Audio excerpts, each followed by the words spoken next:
Hello everyone and welcome to the Constructive Criticism Network. This network is here to help you improve at Magic the Gathering at every level. From pauper leagues to top 1000 Mythic, we've got you covered. If you want to hear the entire network, head on over to our sponsor at puremtgo.com, where you can hear each and every show, each and every week, and check out their sponsor, MTGO Traders, and tell them that the CCMTG Network sent you. Now sit back, enjoy the show. From YouTube, podcasts, and more, here's this week's episode from ConstructiveCriticism.com. Hello everybody, and welcome to episode 124 of the Common Knowledge Podcast. I'm your host Christian, and I'm joined by our co-host Brad. Hello everybody. Before we get too far into this episode, I just want to remind everyone that Common Knowledge and all of the podcasts on the Constructive Criticism Network are sponsored by puremtgo.com. If you'd like to support the show, make sure to like, share, and subscribe to the Common Knowledge YouTube channel, and check out our Patreon. With that out of the way, let's get on with the podcast for the week. Yay! How you doing, buddy? Doing pretty well. A little bit tired. Got a lot going on in the personal life, but I'll make it through. How are you doing? Yeah, pretty much the same. It's been pretty chaotic. Actually, honestly, the last 2 or 3 weeks have been pretty busy on the personal life, but the last week more so. Everything's sort of smoothing out though now. There's a light at the end of the tunnel, so to speak. But yeah, it's just been crazy busy. Sitting down here to record this podcast is probably the first time outside of my actual full-time job that I've sat in front of a computer pretty much all week. Yeah, well, I definitely know that it feels. I haven't been playing any Magic or anything this past week, so. Yeah, trying to keep up on it. We obviously had Strixhaven release and everything. But yeah, even with, I was looking at Twitter over the weekend and right after the set release, and there seemed to be a lot of bugs and a lot of lags and people losing for no reason and the client crashing and this and that. And I thought, well, I'm not going to try to carve out a certain amount of time to play when I don't really have that time to play to begin with, just for something to happen like that, So I just cooled my jets on MTGO, and I'll probably get back to it later this week, probably on the weekend. Yeah, like you said, I have been keeping up with it. There are, a lot of cool brews that I saw based around the Strixhaven cards and everything. Yeah, I'm really impressed. I see a lot of, if I see MTG on a Twitter account, I pretty much follow it. So that means all formats, all play levels, arena, MTGO, everybody. And I've seen a lot of, not necessarily complaining, but just sort of, ho-hum, Strixhaven really hasn't affected Standard at all. It's still the same thing, same decks. But I kind of feel the opposite about Pauper. I feel like it has really been impactful, I guess is the only word I can think of, for our format specifically. I know some of the modern players aren't too impressed with it. Standard players don't seem overly hyped about it anymore. I guess the limited environment's pretty good, but as far as constructed, I think just from what I'm seeing, Pauper's had a pretty good heyday with these cards. Yeah, Milk or Snapbolt Games placed third in the Sundays Challenge with Bayou Groff and Stompy. I know that you had that in the show notes. Yeah, I wanted to talk about that. We don't have to go like a deep dive or anything. I mean, essentially it is Stompy, but just a big green Bayou Groff Stompy. Not his, his creature package isn't too off the reservation as far as regular Stompy or classic Stompy goes, except that he's got 4 Bayou Groff in there, the new plant dog from Strixhaven, the 5/4 for 2, where the additional cost you set to cast the spell, you sack a creature or pay 3. One thing I am noticing now is the exception. He's not playing Silhana Ledgewalker, and that's probably just to make room for the Groff. If it was up to me, I'd rather play the big plant dog as well. Getting that guy down on 2 with a Rancor on him on turn 3 seems pretty legit. Yeah, it definitely does. He actually posted a video on it that I'm about halfway through, and it seems really good. There are just tons of nut straws where you play the Colony Garden to make your 0-1 plant, and then turn 2 you play your Bayou Groff. Or even better, you can go turn 1 Young Wolf, turn 2 attack, play land, play Bayou Groff, have 7 power and play on turn 2. It seems really powerful. Yep, I've seen underscore Stompy on Twitter, Ricardo. He posted a short little video on Twitter, pretty much doing that same thing. It was pretty awesome. Mm-hmm. Yeah, and then that's not the only way that Strixhaven had been affecting the format. Miskinbolic, I think is how you pronounce it, MSSKINBOLIC. Actually top 32 twice with Is It Scred, with playing a Learn package with Pop Quiz. Yeah, you pointed this one out to me before we started recording, and I did not know. I saw the challenge results, and I just saw, the colors, and just assumed it was, a Scred package and some fairies, and you're off to the races. But no, this one is actually pretty interesting. Do you want to kind of go through it, or you just want to skim over it real quick? Yeah, so the deck is pretty straightforward for, just a blue-red Scred deck. It's, mostly the same. There are a few slight changes. But they also added 2 Pop Quiz, which is 3 mana, a blue and 2 generic, draw a card, and then Learn, which means you reveal a lesson card from outside the game and put it into your hand, or discard a card to draw a card. Yep. And they have a lesson in the sideboard called Elemental Summoning, which is blue and red, or blue or red, and blue or red, and 3 generic. It's a sorcery lesson to create a 4/4 blue and red elemental creature token, which means that Pop Quiz reads 3 mana instant, draw a card, and draw Elemental Summoning, or draw 2 cards and discard a card, depending on where you're at in the game. And so I really like that for the more controlling or more mid-rangey takes on Scred decks. Okay, so you're looking at Elemental Summoning. Obviously, Pop Quiz is in the main, but you're looking at Elemental Summoning as more of a mid-range option. Like you wouldn't necessarily bring it into the main deck game 2 or 3, but that's the matchups in which you would bring it. Yeah, well, so I wouldn't bring it in, but it's like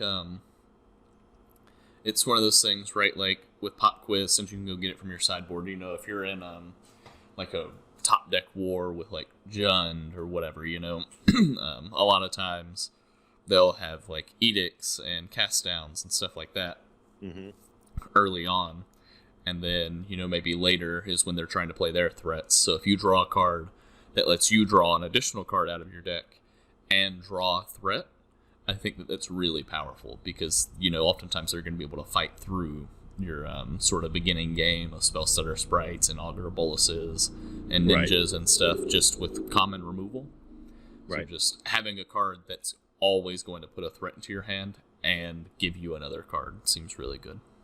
Yeah, it does, and I think that pretty much what you just said sums up why there's only one of them in the sideboard. I don't think you want to take up too many slots for a lesson like that, and I don't think since you always know it's there, it's not like you need multiple copies in hopes to draw into it sort of thing. Mm-hmm. Yep. Absolutely. Yeah, so those were just a few decks that we wanted to give shout-outs from this weekend's challenges. Yeah, absolutely. It's good to see Strixhaven doing work. I like it. I haven't looked through the entire top 32, but I'm sure there's more that that we've missed. But those were some of the ones that stood out, at least to us. Mm-hmm. Yeah. Well, I guess with that out of the way, we can get on to our main topic. What is our main topic this week? Well, we are continuing a series that we started, I want to say, a couple months ago, possibly up to 10 episodes ago. I honestly don't remember. I'd have to look through the past show notes. We're going through, I think we started with artifacts, top 10 pauper artifacts, and then we went on to top 10 pauper white cards. So keeping in that order, we are on to the top 10 blue cards in pauper. Heck yeah. You and I came together, both wrote separate lists and then sort of combined them into one master list. This is in no particular order, of course. Yep. But, even our, when I wrote my list and you wrote your list a few minutes later, they were almost identical without really even sharing any sort of notes or anything. Yeah. We were pretty close. I don't know. Blue is a really hard color to nail down, I think. So I was actually shocked that we had so many cards in common. Yeah, I was thinking about it, and I was trying to narrow down. Like, there's a lot of really strong cards in blue, but they're only strong because of what they enable, if that makes sense. I was trying to find cards that were strong, excuse me, that were strong on their own, where you didn't need another piece on the board or another piece in your hand or the graveyard or that sort of thing. Yeah, so an example of sort of what we're talking about whenever we say they're good because of cards that they enable is in my original list that we ended up cutting from the master list, we'll call it, I had Ghostly Flicker. And then, I think we sort of cut it because of that reason, where it is a really strong card, but it's not as strong in a vacuum as some of these other cards. Right. Yep. That's pretty much the best way to say it, I think. Yeah, so like I said, these are in no particular order. Do you just want to go ahead and kick us off with one of the cards? Yeah, we like I said, no particular order. We'll just start with the one at the very top, the number 1 position. Everybody's favorite. This is the first card that Christian and I both thought of when we thought of blue and pauper, and that is Counterspell. Everybody's favorite instant for 2 blue. Text reads counter target spell. Yeah, don't have too much to say about Counterspell. I think everyone knows why it's good. It's 2 mana, stop anything before it even hits the board. Oftentimes, Counterspell is really good when paired in these decks that have a lot of other instant speed stuff. That way you have something to do, because one of the ways to really punish Counterspell is to just not play anything. Right. That seems like absurd, but it's like, well, if somebody's holding up Counterspell and you just play a land and say go, then they wasted their mana. You know what I mean? Absolutely. And so one of the ways to really circumvent that is playing maybe like Impulses or Fairies or something like that. Yeah, whole entire archetypes have been built off pretty much this card right here. Yeah. And then yeah, I don't think we need to say too much more about Counterspell. Did you want to take numero 2? Yeah, so number 2, we had a creature. Surprise, it's going to be Mole Drifter. Dun, dun, dun. Mole Drifter is pretty well known, but for those that don't know it, it's a blue and 4 generic for a 2/2 elemental creature with flying. Wait, that's very expensive. Yeah, when it enters battlefield, it draws 2 cards. It seems pretty weak. But it does for 5 mana. I don't know. Yeah. It has this other ability, though, called Evoke, where for a blue and 2 generic, you can cast it for its Evoke cost, and if you do, it's sacrificed when it enters the battlefield. That seems way better. Yeah, Mole Drifter sort of sits in this really weird space in Pauper, I think, where oftentimes it's actually cast for the 5 mana. But because the decks that it sees play in can oftentimes afford it. But yeah. I will say that the real reason that it sees play is just because of how modal it is. I've talked about it a lot. If you're playing like Teamer Cascade or like Teamer Midrange, if you're in a jam, you can pay 3 mana, draw 2 cards. Not the best, but not the worst. And then sure. If you have the mana and you're not in a jam and things are at parity, you can just play this to sort of keep the loop going. Yeah. Gives you a 2/2 flyer. There's nothing wrong with that in our format at all. And it's just any time you see a blue X or a blue XX deck that's essentially just a pile of value cards, this is going to be in there. Yeah. It's really strong in a vacuum, and then it also works well with other cards. I mentioned it as sort of like an honorable mention, but like it works really well with cards like Ghostly Flicker and Ephemerate, and those sort of decks where you'll target this to draw some cards, and then when your Ephemerate's on the rebound, you'll target a card like Mnemonic Wall to pick it back up. But Mole Drifter really helps keep the loop going and turning in something that really does nothing into just being unbeatable card advantage. Yeah, that goofy looking fish is gas. Yeah. Did you want to go ahead and take the next one? I think we can move on from Mole Drifter. Actually, we both had the same card in our separate list at number 3, or the third one on our list, and it is Ponder. Yeah. It is, I'm almost willing to bet that Ponder is almost more well-known than Counterspell. At least it's right up there with it, I think. But for anyone that doesn't know, for some reason, it's a single blue mana for a sorcery. You look at the top 3 cards of your library, put them back in any order. You may shuffle your library, and then you draw a card. Yeah, Ponder is just incredibly strong. It's 1 mana. Look at the top 3. The best card selection all around. You just see so many cards, and if you aren't finding what you're particularly looking for, then you get to just get a random card. Right. It's the only card in our format where, for a single mana, you can essentially look at up to 4 cards, the top 4 cards of your library. Mm-hmm. That's just super powerful. If you need to dig for answers, it's cheap enough that sometimes, I've seen brews, I've seen other decks that don't even run islands, but they have mana fixing in their deck. They run Ponder just to dig for their answers. Yeah. So I think that kind of tells you what the strength of this card is. Mm-hmm. And then, that was even a thing. There was a time where Ponder was seeing play in Tron, and it still might be in some list. I don't know, it's just, it's sort of like an omnipresent card, I think, especially in those like Delver decks or control decks. Yeah. A lot of people on the outside say, oh, Pauper's cool. It's a counterspell format, or it's a Delver format, or what have you, but I tend to lean more towards these blue cantrips, honestly. I think of Pauper as more of a preordained Ponder sort of format as opposed to Delver, Yeah. And speaking of preordain, ooh, did I spoil it? That's number 4 on our list. All right. For those that don't know it, preordain costs a singular blue. You scry 2, then draw a card. Yep. It has a slight contrast from Ponder, I think. You and I were actually discussing it in the Pauper Guild Discord recently. Yeah. Where if you're playing like a really aggressive blue deck, you might actually want preordain more, because knowing what cards are on the bottom of your deck probably help you a little bit more when putting together aggressive game plans than actually seeing the extra card before you make your decision. Right. I personally couldn't tell you which one I think is more powerful, particularly in our format. I think it's Ponder, probably, but I wouldn't be mad at someone for saying, preordain's better in these specific decks. Yeah, I think, what am I looking for? I think the common sort of assumption is that preordain is the better card, but when you post that opinion, or when you ask the question, there are a lot of people that come to Ponder's defense. But yeah, I never really know which one to pick.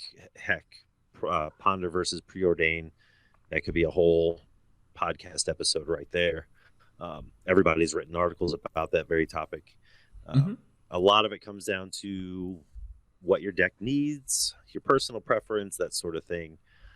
They're fairly close in power level, but it's very... the deck you put them in is going to decide which one is better, I think. Because there have been times where I take out, preordains in the main deck and swap them for Ponder, or vice versa, just depending on, after so many matches, which one felt worse in my hand. Yeah, I definitely know what you mean. I don't know, the blue cantrips are probably the... those cards can make or break a deck, I think, and they're always tough decisions. Yeah. Absolutely. The next one is not as tough of a decision, and it's sort of a cantrip, but it's a creature. It is a human ninja. It is a blue and 3 generic mana. It is Ninja of the Deep Hours. It's a 2/2 human ninja creature, but it has a secret special extra superhero ability. It has ninjutsu. For blue and 1, you can return an unblocked attacking creature you control to your hand. Put this card on the battlefield from your hand, tapped and attacking. But that's not all. When Ninja of the Deep Hours deals combat damage to a player, you may draw a card.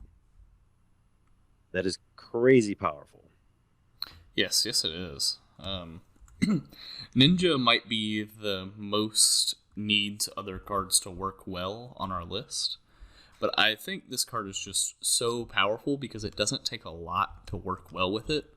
Like, any creature that does something when it enters the battlefield works well with Ninja, or cheap creatures. Yeah, exactly. I mean, you can have a Ninja swing in for damage and draw you a card as early as turn 2. You know, and that's just huge. It gets you back up to parity as far as hand size for the most part. And the deals combat damage to a player, draw a card. That's not just the turn that you ninjutsu it out. That's just whenever. That's any combat phase that it deals damage to the player. I just think that's really huge, and there's a reason that pretty much any deck that plays blue plays Ninja of the Deep Hours, whether it's 2 or 4 or what have you. You see it all the time in the fairies package, and it's for good reason. Yeah. Ninja is really good. You know, it has that snowball effect on a game, where if your opponent gets one ninja hit in, it already sucks, but then every subsequent ninja hit is just that much worse. And, you know, if you take 2 or 3 of these guys, you're probably not winning that game. Yeah, you're probably not at all. Granted, them drawing cards isn't directly affecting your life total, but it sure feels like it. Yeah, you know, because Ninja has a really crazy thing where every card that you draw is probably going to protect your ninja or back it up. Mm-hmm. Or bounce it back or whatever. Yep. Yeah. It is pretty devastating to be at, I don't know, 9, 8, 9, 7 life and look over and your opponent still has 7 cards in hand, and it's on turn 8. Yeah. What are you going to do against that? You're just not. You're going to lose to that most of the time. It's definitely rough for sure. But yeah, it looks like we have back-to-back creatures for the first time on the list. What do you think of the next one? Yeah, next one is going to be Augur of Bolus. It is a blue and 1 generic for, I forget the creature type. Do you know what it is? It is a merfolk wizard. It's probably the best merfolk we have in Pauper. Yeah, so Augur of Bolus, when it ETBs, you look at the top 3 cards of your library, you put an instant or sorcery card from among them into your hand, and then you put the rest on the bottom. It is a 1/3. Yep. So this one's similar to, let me start over. This one actually goes hand in hand quite a bit in your Ninja of the Deep Hours deck. It helps you dig. It gets you to the next counter spell or to the next Scred or to the next lightning bolt, whatever you need. It's got a decent butt on it, passes the lightning bolt test. Well, almost passes the lightning bolt test, but that's what it takes to kill it anyway. Clogs up the board, and it's really cheap. It's 2 mana. Can't pass it up. Yeah. Augur of Bolus is like, it really is like Ponder, but you get the card that you want, and you don't have to accept the 2 bad cards. Right. And a blocker. Yeah, and you get a decent body out of it. Yep. Now, that being said, you do sort of need to construct your deck to work well with it. You know, you don't want to throw Augur of Bolus in your 8 instant and sorcery deck by any means, but... Yeah, you don't want, if for some reason you build, well, take my... I think I bring it up every single episode now, but take the party deck that I've been working on. In its current iteration, it has, I think, 32 or 33 creatures. Now, granted, Wizard is technically a party member, but I would not put Augur of Bolus in that deck because, anytime it comes into the battlefield, it's probably going to whiff because I'm probably going to look at 3 creatures or 2 creatures in a land or what have you.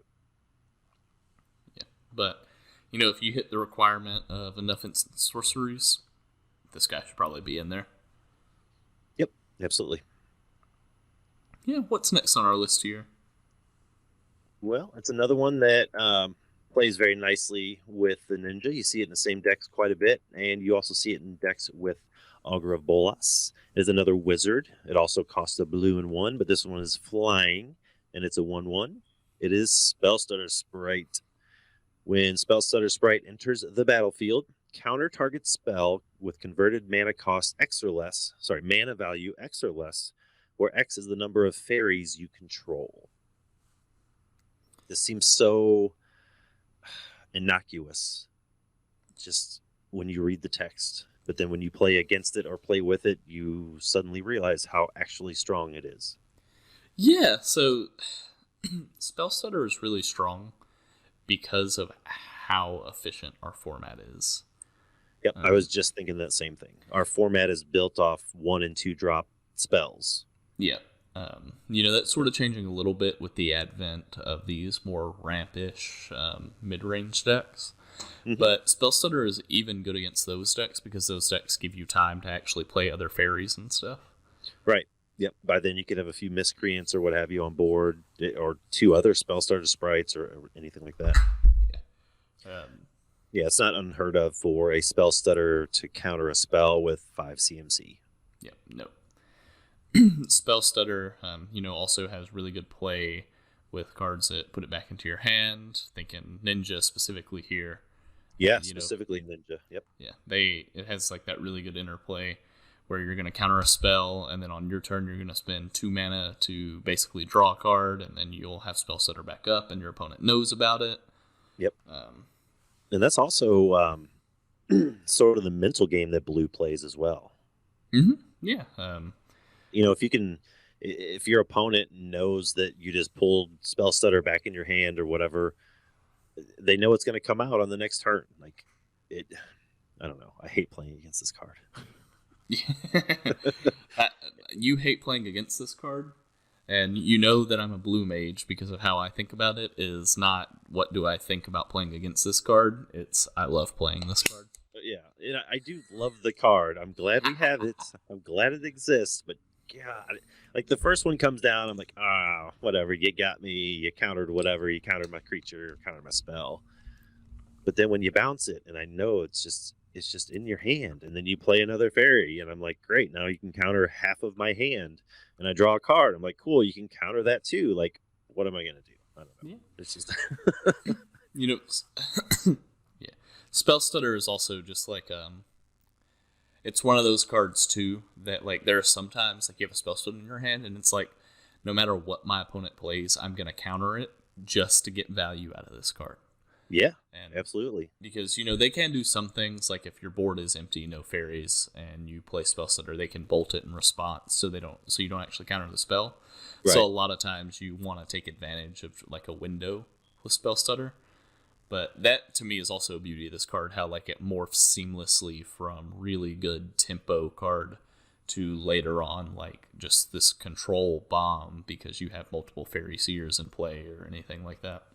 Yep, I totally agree. And it has some of we got, according to Scryfall, we have 5 different printings of this card, and they all have amazing art. Yeah. Even the Secret Lair, which I'm not a huge fan of all the Secret Lairs, but this one is beautiful. Yeah. Okay. I think I did Spell Stutter. You want to take the next one? Yeah. Up next, we have another one of those cantrips or whatever. Yeah. It costs a singular blue. It is Brainstorm. You draw 3 cards and put 2 cards from your hand back on top of your library. But that sounds overpowered. Yeah. In practice, it's not always overpowered. The reason why is because, oftentimes you're putting back your 2 worst cards, and then in theory you should be drawing those again, so it's sort of like an immediate gratification sort of thing. But It's just insanely easy to make this card insane. Yeah. Because, all you gotta do is play a few Ash Barons. It works really well with, again, cards like Fairy Seer. Any way to shuffle your library, really, whether that be a card like Mystical Teachings or a card like Evolving Wilds. It's just going to turn this card from draw 3 and then draw your 2 worst cards later into draw 3 and then get rid of your 2 worst cards. Right. It works well with Squadron Hawk, anything that shuffles, like you said. Any sort of shuffle ability, it's pretty good. I've done it a couple times. I don't think it's really the intention of this card, but you can also use it on the defensive. And this is more of a paper thing. I think at the local meta, my local game shop, I've done it a couple times where I knew that there was Castigates running around, and I knew that there was very specific cards in my deck or in my hand that I could not want to get rid of permanently. You can brainstorm them back to the top of your library, get them out of your hand so they can't be exiled, that sort of thing. Yeah, definitely. Using Brainstorm defensively is something that is not uncommon. And, it might be a worse card in our format versus others, but Sure. it still definitely holds its own in a lot of decks, particularly the more tempo style fairy decks. Yep, absolutely, and that's why you generally only see it as a 1 of, maybe a 2 of. I guess if you're on some sort of blitz slash storm package, you might be running 3 or 4. But yep, it is very, very strong. It's one of the strongest fair cards in our format, I think. Yeah, I definitely agree. And I think it's only fair because of the limitations of our format. Yeah, I could see that. Like I said, definitely the weakest of the 3 cantrips in our format, but at times it's just absolutely absurd. Yeah, when you get max value out of it, it is the best card in Pauper, it feels like. Mm-hmm. Yeah, you feel like Mr. Big Brain, brainstorming. It's a good one. It's a good card. So what's up next for us? Where are we at here? Ooh, this is one that you sort of talked me into. We put on the list. We had a couple spots that we didn't quite see eye to eye on, but after listening to your reasoning, sir, I have to agree with you. This one is also, I'm seeing a trend here. This one is also just a single blue mana for an instant. Seems like blue has a lot of those. And this one says, for a single blue, it is Dispel. For an instant, counter target instant spell. And what was your reasoning to have this? I think in this this slot, I had put Capsize. Yeah. And you wanted to go with Dispel, which was a good call, I think. But yeah, you want to explain that to us a little bit? Yeah, so Dispel, not by volume of copies, but by volume of decks played, is the 5th most played card in Pauper, and it is the most played blue card. And, you might only see these usually running around the sideboard, maybe 1 in the main deck, usually no more than 2 or 3 in a list as a whole. Right, in the entire 75, yep. Yeah, but it just interacts with a lot of key things going on in the format. Where oftentimes, really against decks, you're bringing in Dispel a lot, and you're just cutting your worst card in the matchup because Dispel is slightly better than it. Yep. I think Dispel is really, really strong, and I think a lot of people know it's really strong. And even after that, I think people sometimes underplay it. Yep, I agree. I have been those people. I've taken it out of the 75 because for some reason, 3 matches in a row, I never once cast it. So I was like, oh, I guess I don't need this. And then I would just get wrecked by whatever. Even something as small as a lightning bolt, where I'm just like, oh, I sure wish I could counter that spell. And like we mentioned earlier, Pauper being a format of 1 CMC, 2 CMC spells, we're also a format where the majority of those spells are instant. So it's not like Dispel is without targets. Yeah, for sure. It also just feels really good to trade 4 mana for 1 mana against the Tron deck, where, to them 4 mana is like 1 mana. So it's like, all right, let's just get this even trade. Yep, if you're playing the value game, Dispel is pretty much where it's at. Mm-hmm. Yeah, and then we had one other card on our list. It's another one of those 1 mana, just a singular blue instance. And this one has a lot in common with Dispel in that it's mostly a sideboard card. Yep. It's going to be Hydroblast, which just counters target blue permanent or counters blue card or destroys target permanent if it's blue. You can sort of add blue elemental blast to there. Yeah, sorry, red. Yep. I always just these cards. I know. Those 4, it's so easy to just say them really quickly and just not understand what's going on with them. Yeah, because inside, in your head, you know exactly what they do and when to use them. But I trip up on them as well. Mm-hmm. I feel like with the name Hydro, everything on it should be blue, even the words. But yeah, that's not the case. Yeah. This one is on here. We both chose it, I believe. I chose this one over Blue Elemental Blast strictly because of the Storm interaction, where you can still cast Hydroblast even if you don't have valid targets. and it will go towards a storm count, if that makes sense. That is a really good reason. Yep. Whereas blue elemental blasts, you have to have a target before you can even cast the spell. I don't hate that reasoning at all. And the same goes for pyroblast. Because that word on there, the word if, counter target spell, if it's red. So you could cast this at a green spell. It'll fizzle, but you just add it to your storm count if that was something you were trying to do. Yeah. If you're trying to trigger a prowess creature, get your storm count up, what have you. Mm-hmm. Okay, I'm with you. I'm rocking with you on that. You picking it up? Oh yeah, I'm picking up what you're putting down. Easy. Sweet.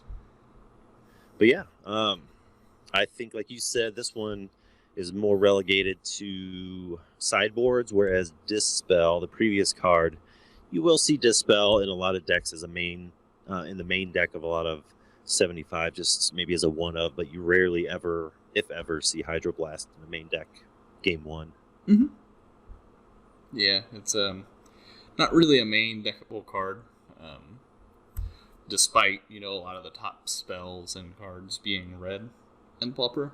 A lot of times red is like a side color, I think. Yeah, it really is. I mean, whether it's in paper or online, you'll get housed by 15 mono red decks in a row, and then you're like, screw it, I'm going to put in Hydroblast, and then you'll never see another red spell. Yeah. That's just how it works. That is how it works. # variance. Yeah, but that is our top 10 blue cards in pauper. After going through it, it is very clear to me why I think so highly of the fairy decks. It's because they play all of the good blue cards from pauper. They do all the best 1-drop spells, all the best 2-drop spells. Even things like that didn't make the list, like Delver of Secrets, Fairy Miscreant, Fairy Seer, all those things. They're all just super powerful, but I don't think they're quite as good as what we ended up here on the list. Yeah, no, I definitely agree. But yeah. Now, we did not end up with any Q&A this week, but I have a surprise for you, Christian. Oh, man. Since you brought up the Is It list earlier with Pop Quiz, I have a Pop Quiz for you. Okay. So, according to Scryfall, there are... Let me phrase this correctly so it makes sense. In the pauper format, over or under, you need to guess how many 1 CMC instant blue spells exist. Over, under. Over, under, I will give you an over, under of 75. Under. The correct answer is 84. Ooh. Man. Now, let's do the same thing, but with sorceries. Now, this it's 1 CMC sorceries, blue. I'll give you an over, under of 35. I'm going to take the under again.